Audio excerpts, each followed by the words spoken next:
I don't just talk about other people's stuff, I also make my own. Books in particular. To date, I have 4 books you can check out on Amazon. Operation Red Dragon: The Daikaiju Wars Part 1, Occult Mafia, Emerald of Maddox City, and the short story collection Assorted Absurdities, Tales of Kaiju Punk and Other Genres.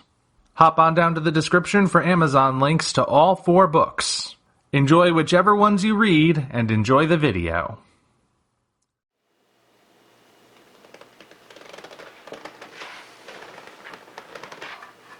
There's a theory about Mary Shelley's Frankenstein, which says the reason the monster is considered so horrifying by everyone who looks at it, so horrifying in fact that even its creator, Victor Frankenstein, declared the whole experiment a failure, is because the monster doesn't have a soul. Thanks to how the experiment was done, he is biologically alive, he has all of those functions of a living being, but he just lacks that spark that makes him a living soul, which is the real failure of Frankenstein. It's not that he didn't succeed in bringing this creature to life, it's that no matter what he does, he cannot imbue it with a soul, therefore he will only ever be able to play at God and never be on equal footing with God, no matter how good he ever gets at making these monsters. I bring all of that up because I just watched the trailer for the Disney Plus Chip 'n Dale Rescue Rangers reboot, and I feel like I have just seen a monster without a soul. That is how bad this trailer is. There are only 2 positive things I can say about the trailer, only one of which is actually truly positive. The other is just sort of neutral, if you will. The neutral thing is that this is one of those rare instances where we're seeing traditional 2D looking animated characters and 3-dimensional CGI characters side by side, certainly like this, which hasn't really been done all that frequently. It's happened sometimes, but not really to this extent, and it doesn't look, well, I guess it doesn't look that bad, but I'll get to that in a little bit. But the thing is, it's at least interesting to see, and it apparently has some sort of in-universe context.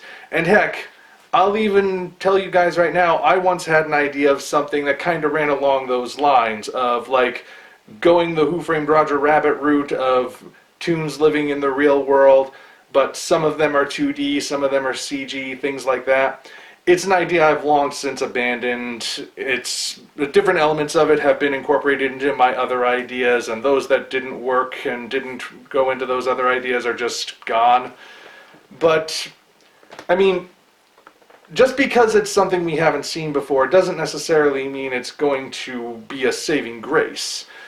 The other thing I can say, which I actually do think is more in the positive realm, is that from the look of this trailer, the focus is actually going to be on Chip and Dale. They're the ones in the forefront the whole time. There are no human actors that are prominently featured playing a character who's never appeared before, that nobody cares about, and for some reason we're going to be staring at that guy eating up most of the screen time when we came for the characters whose names are actually in the title. So it looks like this is at least taking that much of a lesson from the recent Sonic the Hedgehog movie. And, you know, it's not a bad lesson.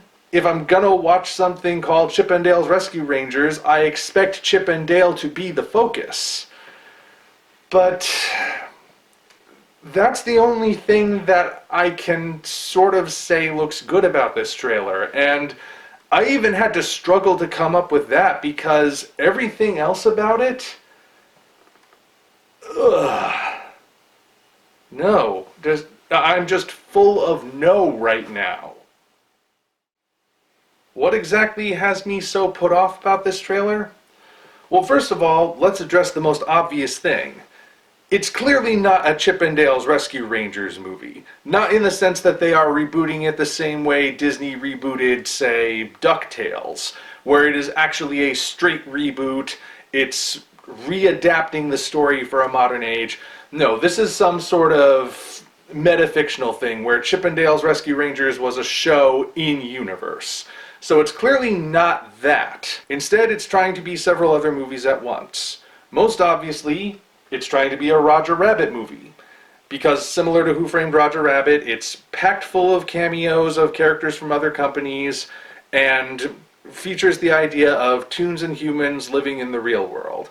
People have wanted a Who Framed Roger Rabbit sequel for a very long time. There was one that they had a story for, at least, but they could never get it off the ground for some reason. And it looks like this may be the closest thing we ever get. And if it bombs, you can kiss that actual Roger Rabbit sequel goodbye, because Disney won't want to touch it with a 50-foot pole. The second thing it clearly wants to be is Robot Chicken, insofar as how Robot Chicken used the actual characters from the things they were parodying to essentially tell weird jokes of whatever they wanted, just in the context of, oh look, it's Star Wars, or oh look, it's Marvel Comics, or oh look, it's Godzilla, things like that. And of course, those sort of things come with jokes that technically bring the adult subtext up to being the main text. So here we see that apparently toon mice can have cheese addictions the same way humans have drug addictions. Which I guess also means the other thing it's trying to be is kind of like the Happy Time Murders or Santa Incorporated. Those things where they take stuff from childhood and twist them into being more adult, but in ways that where they just don't seem to get what being adult actually means. They think, oh, if there are drugs and there's sex and the characters are dropping F-bombs left and right, that must make it mature. Now, obviously, it's going to be a PG version of that. I highly doubt we're going to see Chip and Dale cussing each other out. I don't think Gadget's going to get a nude scene. I don't think we're going to see anything stronger than cheese addiction. But the tone is still there. That's clearly what they're trying to do. And of course, the final film it's clearly trying to be is one of those post-modern takes on comedy that is so self-aware and packed with self-referential humor that it's easy to lose sight of what the joke was originally meant to be. And sometimes it just seems like it's playing out literally, or just explaining the joke to you because it doesn't actually know how to tell a joke. Like with these characters.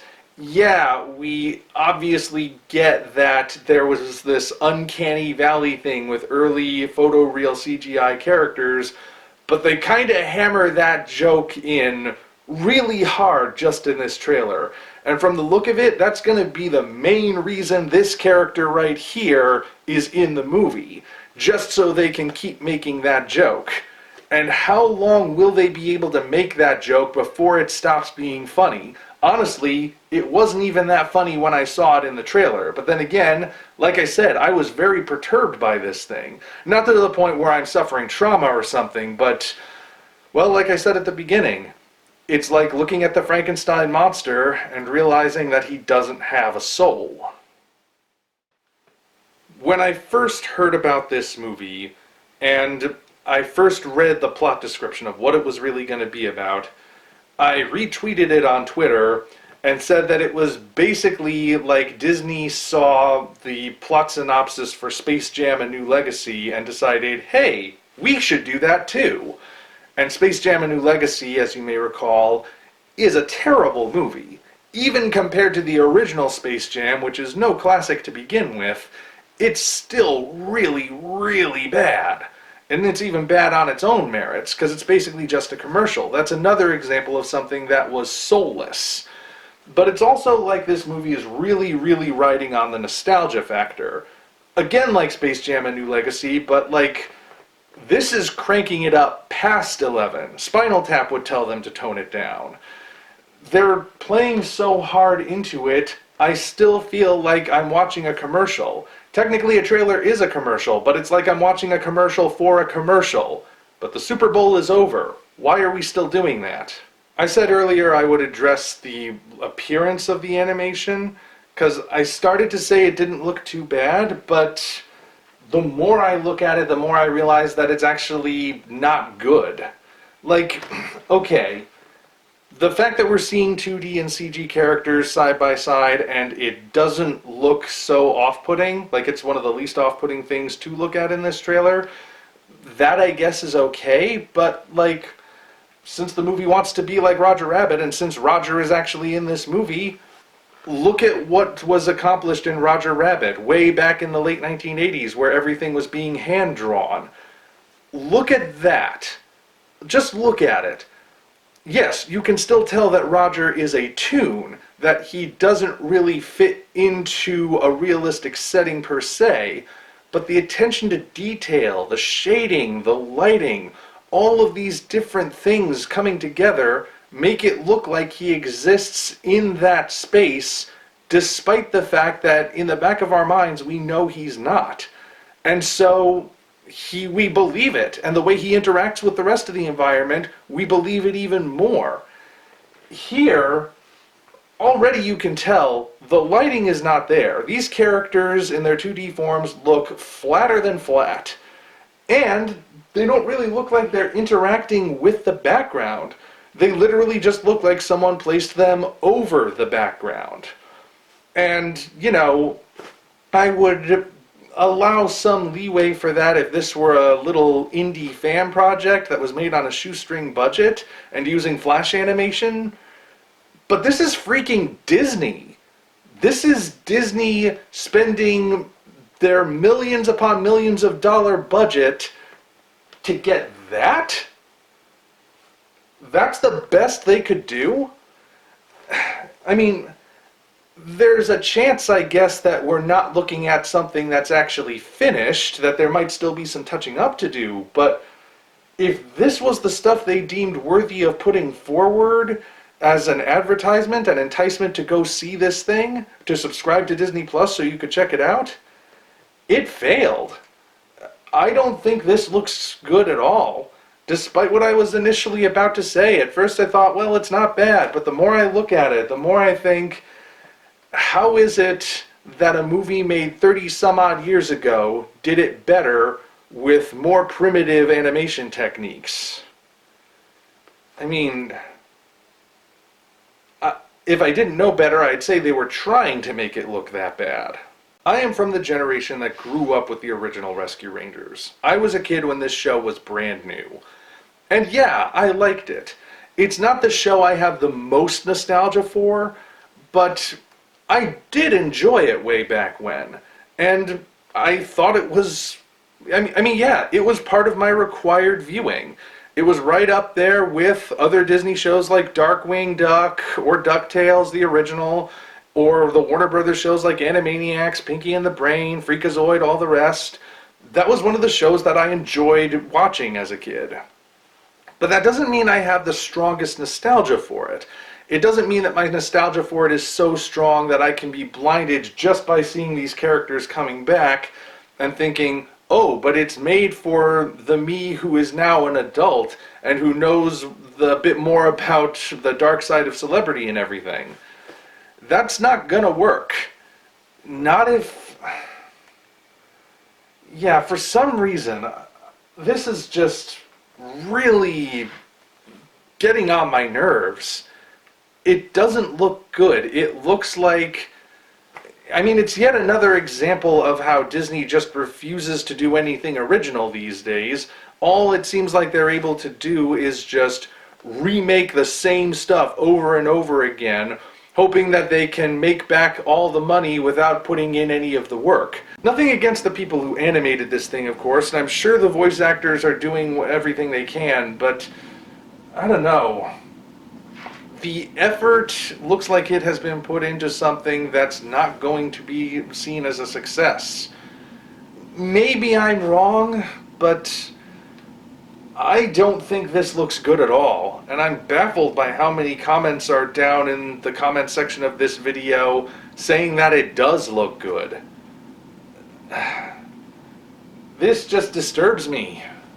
This seems like it's the culmination of what Disney has been doing for the last few years, only on steroids. Maybe if this thing tanks, that'll be the wake-up call? I don't know if it will, though. It seems like nothing can get Disney to wake up and think maybe they should change their actions.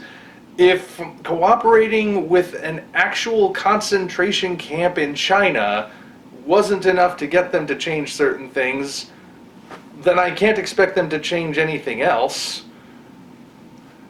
But yeah, I saw the trailer, I was really put off by it, and I just had to get something out there about it.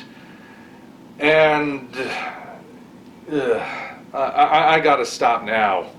I have to, because I think I'm starting to spiral. So, video's over. If you have comments, you know where to leave them. Anyway, signing off. Omni, whatever the heck. Congratulations, you reached the end. If you enjoyed this video, you might want to consider supporting us on Patreon.